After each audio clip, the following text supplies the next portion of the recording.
Hi, I'm Katrina Johnson from New Sky Consulting, and you're watching the CATS channel, supporting young people with disabilities to live their best and their brightest lives.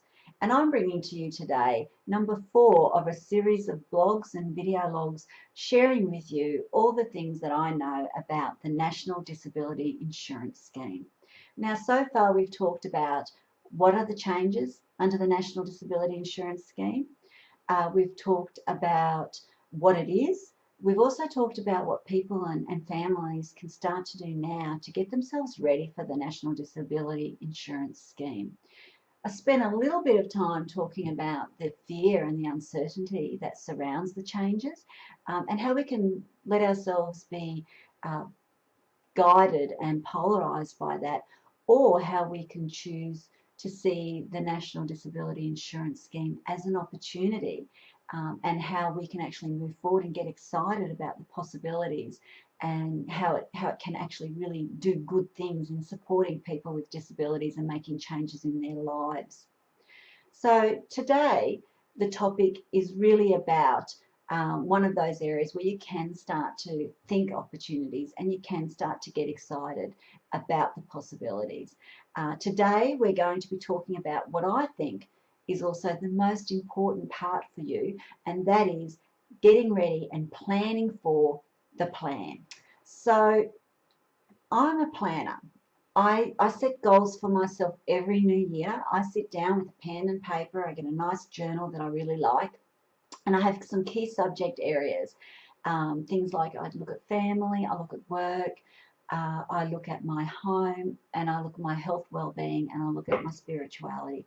And I write my key intentions and my key goals for the year at the beginning of every year. Sounds rigid? Sounds very regimented, doesn't it? Well, you know, it probably is, but it's also the best way for me to then take ownership of what it is I want to achieve that year, and have a look at where I am now compared to where I'd like to be, and what I need to do to make that journey to where I'd like to be. And I think that we all do this to some degree, whether it be that really regimented sitting and writing and thinking about your goals really clearly, or whether it's a bit more fluid and relaxed, and whether it's a bit more weekly or in mind.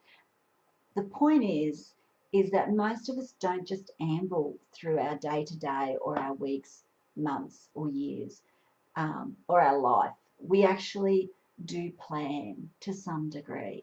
A big part of the National Disability Insurance Scheme is working with the agency, the NDIA, on developing your own plan. And it's the key, because all the funding decisions, what's funded, whether it's funded, all link to and come back to the person's individual plan. So we also know that the NDIS is really focused on the person with a disability. They talk about it being very person-centred. So they're interested in the goals and aspirations of the person with the disability.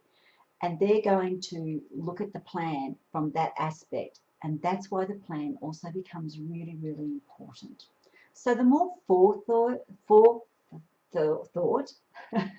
more forethought and energy and clarity that you can give to goals and future direction and the whys, the better prepared you're going to be for your very first meeting with the NDIA and any meetings thereafter. How better you're going to be able to advocate for yourself or for your person that you care for. So everything I've also watched, all the webinars, all the things I've read, all the conferences I've gone to have all come to the decision, or made the suggestion, that it's probably not a good idea to go into an NDIA meeting without having done pre-planning. In fact, they actually say don't set an NDIA meeting until you've done that pre-planning and you've got those goals in mind and you've given it thought and energy. By doing that, you're going to make your experience in working through the NDIA much easier, smoother, and you'll have a better outcome. But you're probably wondering how. How do I plan, and what do I need to plan for, and what do I write how do I get this plan thing going? So that's what I want to help you with today. I'm going to give you my tips and some suggestions on how you can go about giving it the energy and thought and starting to put it down on paper and work towards planning for your plan. And for me, it's all about three key things. It's about really thinking and then taking that thinking and recording it. And you can record it in whatever way best suits you, but you need to start recording it. And then it's about having a really good idea from that and writing down where it is you want to be in the future. So let's have a look at those different aspects. And let's start with, we've already touched on this. So in my last blog, I gave you 3 things that you can start to do now to get yourself NDIS ready. And so I've alluded to some of these already. So I'm reiterating and probably repeating myself, but they're that important. So when you're thinking about goals and plans, here's some things you might like to do. You might like to, first of all, have a look at what you're currently doing in your life or in the life of a person with a disability. What are they doing now? And what's working for them? And ask yourself why. Why are they doing those things? What are the outcomes that we're trying to achieve by doing those things? Thinking about who they do them with, where they do them, and how they do them. And also thinking about how the things that they're doing are supporting them in their everyday life, are supporting them in their community involvement, and are also developing their independence. Because they're 3 areas that the NDIA is going to be interested in when they talk to you about planning for the future. So what are you doing now? Why are you doing it? And how is it supporting you in your everyday life? How is it supporting you in your community involvement? And how is it developing independence? When you've had a look at that, it's going to start to inform you and give you an idea of outcomes, because that's what we also start to talk about. This is the other language that I want to share with you, is outcomes. What outcome are you seeking to achieve by doing those things? And that outcome will then inform you on your future goals. What's the goal? What's the reason? Where are we going with all this? Where do we want it to go? What are our goals? What's the outcome? And when you know the why, you can also then start dreaming about, well, then where to? Once we've achieved that, then where to? Like, we might have this small goal, but what's the bigger goal? What's the dreaming? What's the next thing? Where to then? That's the other future goals that you also need to start to be thinking about. You're already doing things now. Why? Why are you doing those things, and how are they supporting you in those 3 areas I talked about? And then from that, well, what's the bigger why? What's the outcome? What's the bigger goal? And what's the where to from there? And when you've got that where to from there, is it where to by when? It's the time frame. Do you want to get to those goals? Are we talking a year? Are we talking 2 years? Are we talking 5 years? And that time frame really is up to you.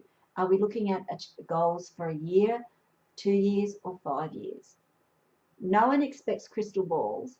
It's just about having the dream and having the goal and thinking about the outcome. When you're thinking about that bigger goal, that bigger why and that bigger outcome, there's a couple of key headings you might like to do that helps you really make it tangible and a bit more concrete for yourself. And these are the areas that are also talked about in the NDIS. And they are the areas of further education. Are there big goals and whys and outcomes around that?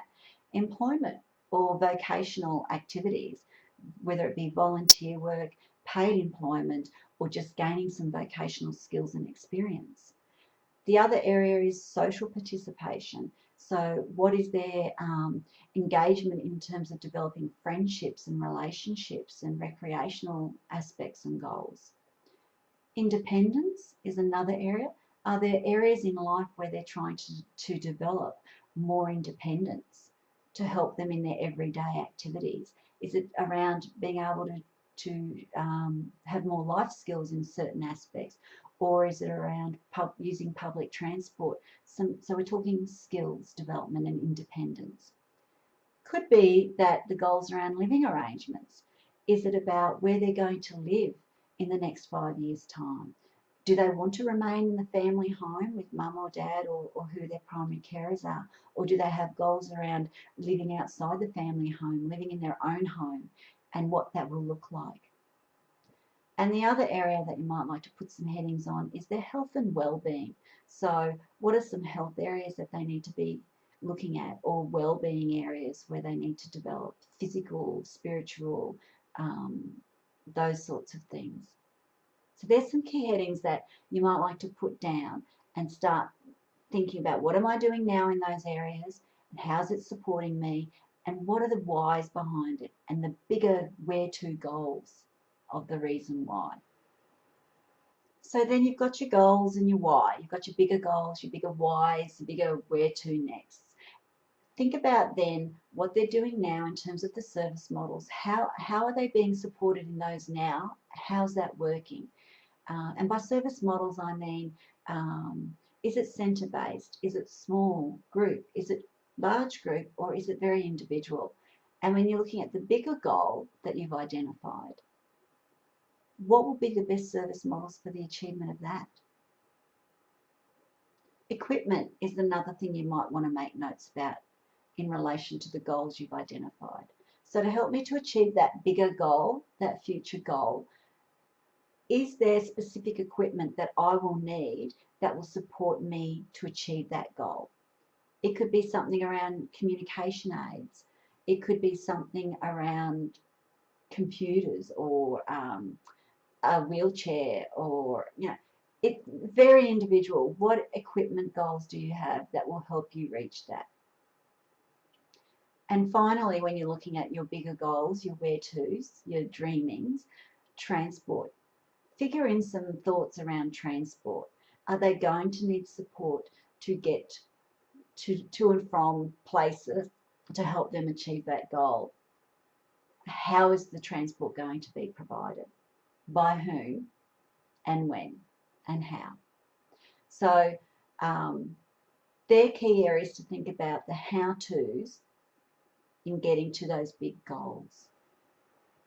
I'd also like you to know that you don't need any fancy templates to get you started, to get your thoughts down on paper. All you need to do is to start with a notepad, or if you prefer to type, start typing on your laptop or your iPad, whatever it is that suits you. Get a really nice big sheet of paper and just start writing things down. Get a nice journal and start to make those notes in there.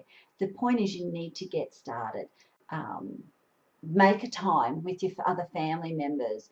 Set a meeting with yourself to get started.